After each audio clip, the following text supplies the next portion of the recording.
Hi there. Sorry about that. It won't connect. I don't know what's going on with my laptop. It's gone all a bit funny. It just kept saying stream key, so I don't know what that's about, so I've left it. Anyway, hello and welcome to my new slot on a Monday. Used to be Thursday at 7, now it's Monday at 7 because the kids back this week. Hurrah! And so all the clubs are back on. So hence Mum's Taxi once again. So tonight I will want to tell you and share a few of my top tips with my usual, I have some little pictures to share with you because the seasons are changing now and the temperature's dropped. I put my radiator, my heating on the other day for an hour just because it felt a little bit fresh. So with the new trends and all the high street stuff changing round for capsule wardrobes, I thought that I'd give you my top tips really for helping you buy a new winter coat. You might have one, you might be quite happy with it, or you might want a new one because you know you've got it out and it's either too small or it's got bobbly bits on it, or you just want something a little bit more practical or smarter or whatever it is. So I thought I'd share my sort of 3 steps really to help you pick a more flattering and versatile winter coat for whatever that reason is. Coat's one of those things that I personally think that if you can chuck a bit more money at it, then it's definitely worth investing in, cost per wear and all that sort of thing. And if you get the right one that suits your lifestyle, you'll definitely get more cost per wear. And, you know, it won't lose its shape and it will help you look stylish for as long as possible and it'll serve you well. So the first thing really on the pre-shop checklist, if you like, for buying a new coat is you need to be practical. So you really need to think about what sort of functionality you want the coat to have. So what do you need it to do? Does it need to be for socialising? Does it be a smart one to put on for work? Is it something that you need for dog walking or potholing or taking the kids to school or something like that? Or is it something that you want to tick all those boxes and do all of those things so that you get a lot more wear out of it? So you need to think about that sort of potential, practicality. If you've got animals, you might not want something that dog hair sticks to. If you want to go out socialising, so you look smart, you've always got something to throw on. A light colour is not going to be good for you in case you like a bit of the old red wine and you might stain it. So functionality is really an important thing to think about what you want from your coat. And the practicality is another thing as well. Do you need to have pockets? Do you need it to have a hood? Does it need to be lined? Does it need to be washable? It depends on all of these things, and it's quite important, you know, to have these things in like a little checklist in your head before you actually go shopping, because it then can cut your shopping time down by quite a lot, and you're in and you know what you're looking for, and you don't get distracted. And that's always the best way, whether you're doing it online or whether you're deciding to brave the high street. So does it need to be woolly? Does it need to be waterproof? Does it need to be lightweight? Do you want buttons or zips? Okay, so functionality and practicality are super important. Another thing to think about as well is, are you going to be wearing it over layers? Because the thing is, if you buy a winter coat that's quite bulky, or it's quite a thick material, or you know the shape's not great, if you're going to be adding more layers underneath, it's going to be quite important to think about how that will work. Because you can have a beautiful coat, but if you can only fit a vest underneath it or a shirt, it's not going to keep you very warm and it's not going to be very practical. So, you know, can you layer underneath it? That's something to think about when you're picking your sizes and and the cut as well. So think about that. Bulky knits, a budget as well. I always suggest that you have an idea, have a quick look online and see the sort of coats that you're thinking about and work out how much it's going to be, you know, or the maximum that you can spend on that coat, and just have that in mind and bear it in mind.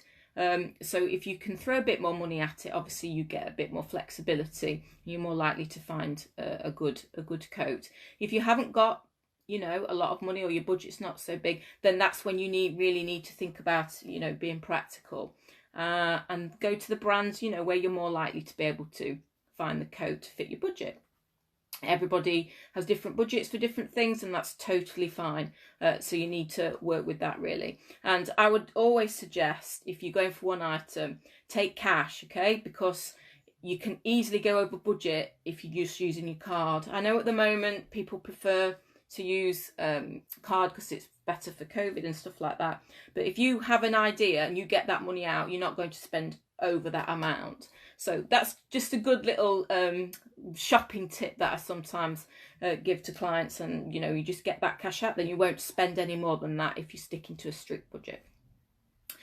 Okay, so fabric quality is super important. Anything that's not the best quality is not going to hold its shape for very long. And if you're somebody that needs quite a structured coat, I'll talk about shape in a minute, then you're going to need to spend a little bit more money. If you're a bit curvier and you can go for a bit of a softer drapier fit, then it's a bit easier. It really depends on the material. Wool, obviously, natural fabrics are going to be better, and they're going to keep their shape, and they're not going to bobble particularly. So it's about quality, and so that's important to think about. Colour. Now, I'm not the colour police. If you want a bright red coat, you go for it. But the thing is, you need to think about, if it's going to be a main coat, is it going to go with everything else that you've got in your wardrobe? You can have a pattern coat. Pattern coats are cool. Check coats, you know, check and tartan and dog tooth, and the marl print is good. And an animal print, I love an animal print.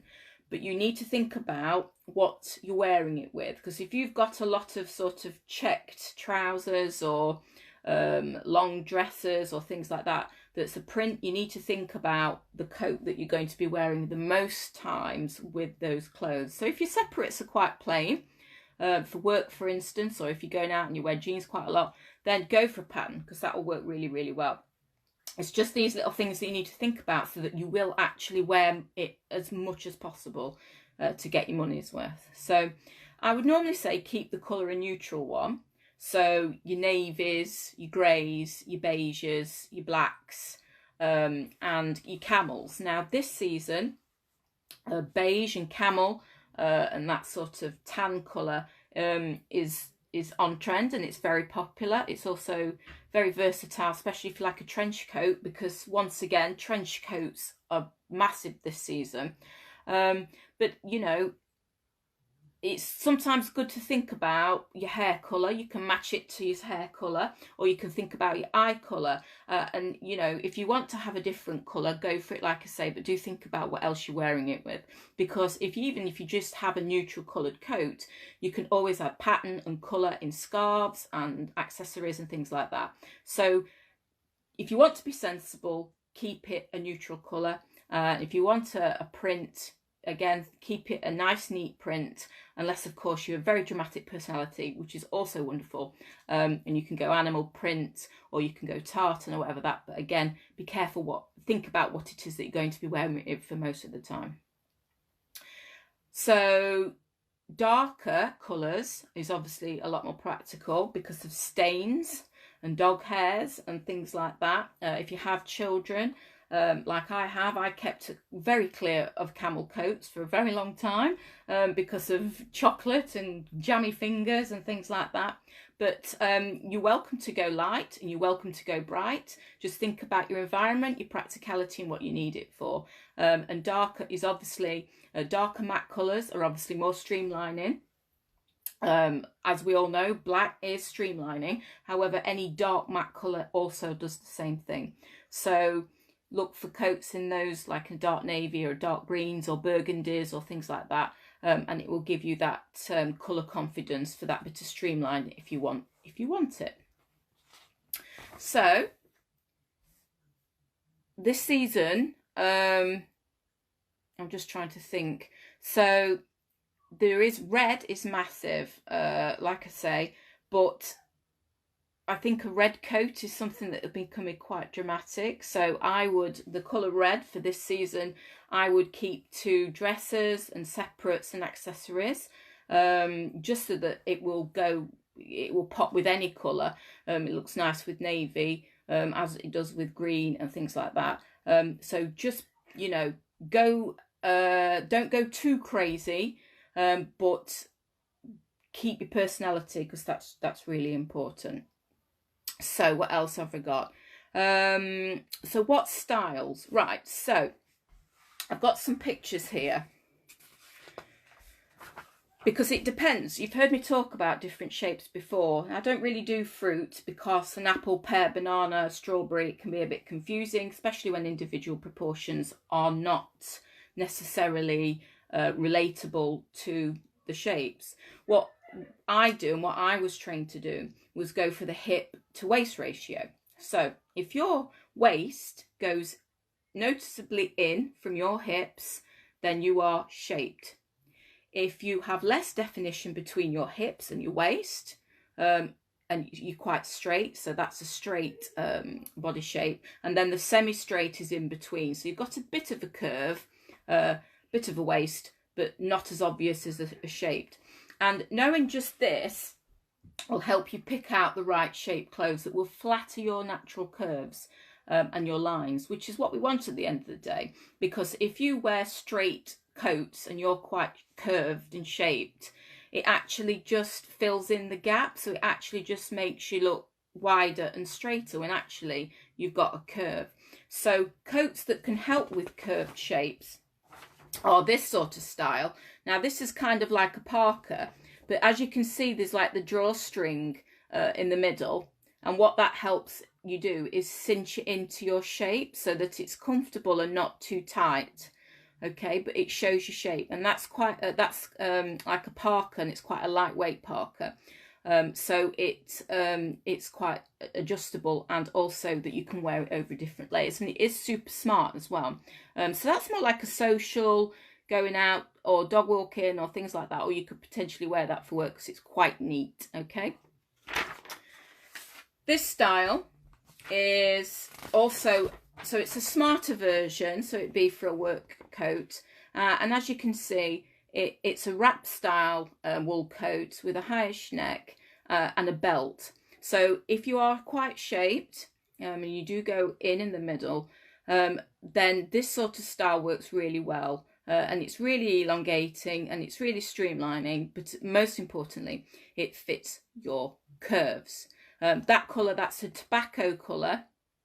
On my blog I have all these links, because I have a blog which I update every year. So all these are on there. So it's at the image tree /blog, and then you just look for the winter coat blog, and the links to all of these coats are on there to give you an idea. Plus I have a Pinterest board called winter coats as well, under the image tree, so you can go and have a look at there for a bit of inspiration. So this is good if you have a waistline. And it's quite smart as well, and that colour is very on trend, and it's also really practical as well. I mean, it's classed as a neutral, it's a tobacco colour, so it's a bit darker than the camel, but you can add prints to that, geometric little scarves, any colour, handbags, you know, it will just go with everything, and it just goes to the knee, so you can wear it over dresses, jeans, trousers, skirts, you name it. Very practical indeed. So that's a good one. So if you're quite semi-straight or quite straight in the middle, what you want is something that's an edge-to-edge or single-breasted jacket. So this one is in this On Trends sort of dog tooth, so it's black and white, and that's a really good handy print. I know I did say about prints and you need to be careful, but this is a neutral print, so if you've got quite a lot of plain separates, it works really well. And because this is a longer one anyway, if you do have dresses underneath, this will just cover it up, and it just looks nice with boots, because riding boots and knee boots this year with the old trench coats or any sort of dog tooth heritage is very much on trend. And this is a good one as well, because the shape is simple, it's edge to edge, and it works with works if you're not very curvy and you're quite straight or slightly semi-straight. It should work really well, because there is, it is darted.